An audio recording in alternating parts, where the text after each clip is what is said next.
Hey everybody, how's it going? It is Matt and it is Maniac Monday. First and foremost, I hope each and every one of you are having a great morning, evening, dawn, day, or dusk, all that wonderful stuff. I hope you guys had a wonderful weekend. Hopefully you got to get out and enjoy the warm weather. Maybe you got to go do something like maybe fishing or mow the lawn or go play some sports. Whatever it is that makes you happy. Hopefully you got to do something. Maybe watch a couple of movies or binge watch some series or something like that. One of those fun things that you can do. I do wish you guys like, share, and subscribe for me. I love seeing all your new faces around here. Remember, all the old people that have been here for a while, but everybody that new, do always look in the description box. There's always a little more information in there, such as a synopsis, just a brief basic synopsis. Nothing that I write personally. It's always whatever is on the back of the box. So do keep that in mind. I am not a writer. I am somebody who is a talker more than anything like that. But there's also a list of the main starring cast, the director or sometime directors, the runtime of the copy I'm watching, as well as the rating on that cut.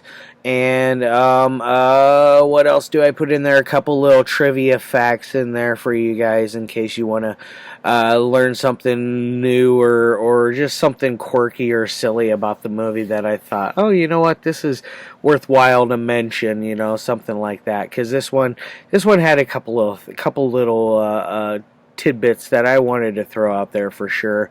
Most people that know this one will recognize a huge amount of the cast in this film because it is there's so many people in this one as far as the horror B type community goes, the cult film stuff, the exploitation stuff, all the fun stuff like that.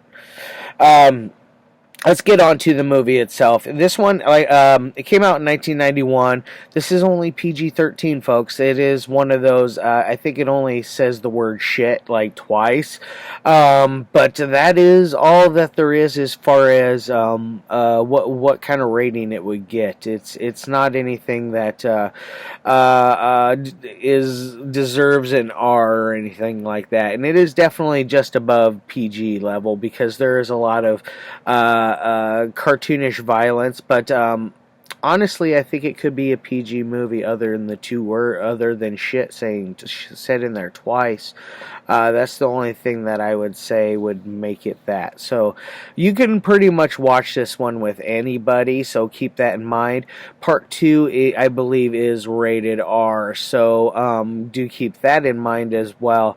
Part 2, they're both very easily attainable. They're within a reasonable price as well. I believe I got this one for $25, 30 with shipping, I believe, because it was an import from the UK. It was one that I really wanted a nice little Blu-ray, and I got one, and it makes me very happy that I got this. This runs at an hour and 33 minutes, so I think I saw listed on not Amazon, IMDb. They list at an hour and 26 or 25 minutes, if memory serves me from what I was reading earlier today. That is a tremendously cut release, if that's the case. Probably taking the 2 words of shit out of there and some of the extra choreographed fight scenes. I would guess. Now, as far as the cast, we got Greg Paik. He plays a scientist at the very. I'm just going to show it real quick. This is the Guyver, folks. Yes. And this is from the Arrow release. This is a region-free Blu-ray. At least the first disc is a region-free Blu. Disc number 2, which is a DVD, is not. That's region B locked. But the first disc is completely region free, and it does have an alternative artwork, which I do really like that one. But something about this other one just really is something that I like. I don't know what it is about it. It's goofy. It's fun. As far as, is there anything in here? Nope, just a card that for one of their upcoming films, or something that was upcoming when this one came out. Now, as far as who we got in here, like I said, we got Greg Joung Paik. However, his last name is pronounced there. He plays a scientist at the very, very beginning of the film. Kind of a key player that when it comes to getting the start, even though he is a very short-lived character in it. He's only in it for a couple of minutes, but he is a key player when it comes to the way the story develops in ways, because he does also have a daughter who is throughout this entire film, who is the Jack Armstrong, who's Sean, played by Jack Armstrong, his love interest, and her name is Vivian Wu, and I think I saw somewhere that she was kind of a big star overseas before she did anything here, and then she this was, like, I want to say her first role here in the States, or one of her beginning stuff, one of those kind of ordeals. We got Jimmie J.J. Dynamite Walker in here. He is probably he's the oh shoot, what is that annoying character from Star Wars, the Jar Jar Binks. He is the Jar Jar Binks of the film, in my opinion. Although I can totally tolerate Jimmie J.J. Walker's character. I think he's funny, but he is totally the Jar Jar Binks of the film, I feel like, when it comes to the creatures, because he's very, very silly with the things he says. That he raps at points. He's the one that says shit twice. His character is he's a comedic character, so keep that in mind.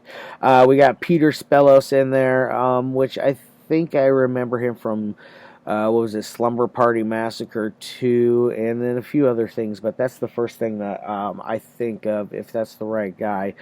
We got Michael Berryman of Hills Have Eyes phase. He's always a fun one in there. And then for the newer stuff, if you guys like Devil's Rejects, he's also in that. He does a bunch of other stuff here and there. The guy is a staple to the horror community. He is a legend when it comes to anything from the 70s on to now, in my opinion. Who else we got here? Got Spice Williams-Crosby plays Michael Berryman's love interest. She turns into like this wolf bird Furby type looking thing. I think it looks more like a Furby. If you guys remember those, it was that one crazy little Christmas toy, or that toy that everybody went crazy for on Christmas, like, what was it, like 15, 20 years ago, some shit like that. Probably not quite that long ago, but it's been a hot minute, I do know that. We got Mark Hamill in here, which of Star Wars fame. If any of you have never heard of Star Wars, I mean, do search it out. It is kind of a masterpiece when it comes to cinema in general. It's one of those that I feel everybody should see. We got, like I said, Jack Armstrong. He plays Sean. He's the character that plays the Guyver. He's your main person in the entire film. Before I forget about Mark Hamill, go back to that.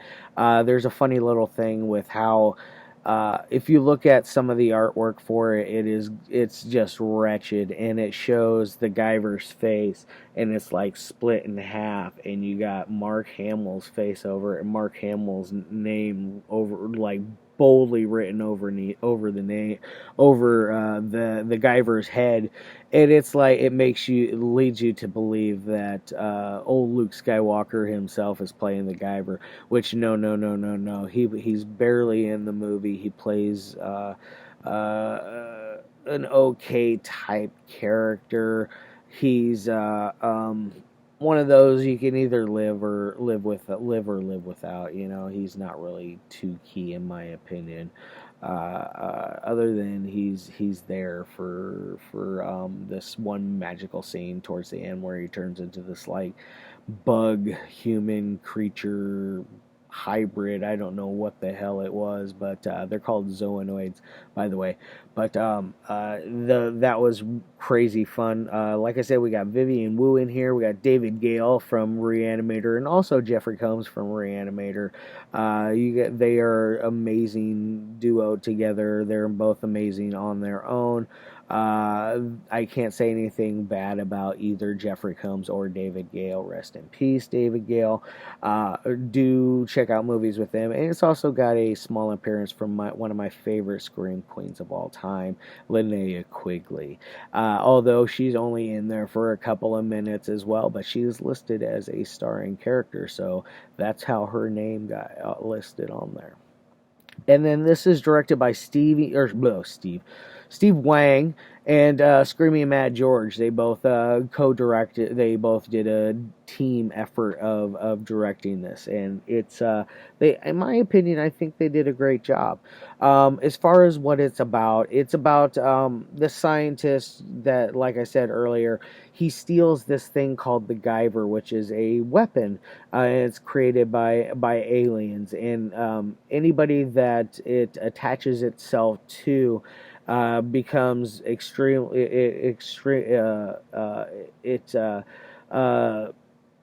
their strength to 100-fold. You know, it's like 100 times stronger than what it used to be, or 10 times stronger, or whatever, however many times it said. But it makes them almost superhuman, and essentially, basically, that's what it is. He's a superhuman machine, and he is going up against these things called zoonoids, and zoonoids are a human animal creature type hybrid. They kind of remind me of Power Rangers characters, and honestly, this movie feels like a giant Power Rangers movie. So if you like the old school '90s Power Ranger stuff, check this out. This is right up your alley if you like that stuff. But he finds out, Sean's character finds the Guyver, and he becomes the Guyver. And so they're hunting after him, and they think Vivian Wu's character knows something about it because she is the daughter of the scientist at the very, very beginning. They're chased by bad guys. Jimmie J. Walker plays a bad guy, like I was saying, he's in it earlier.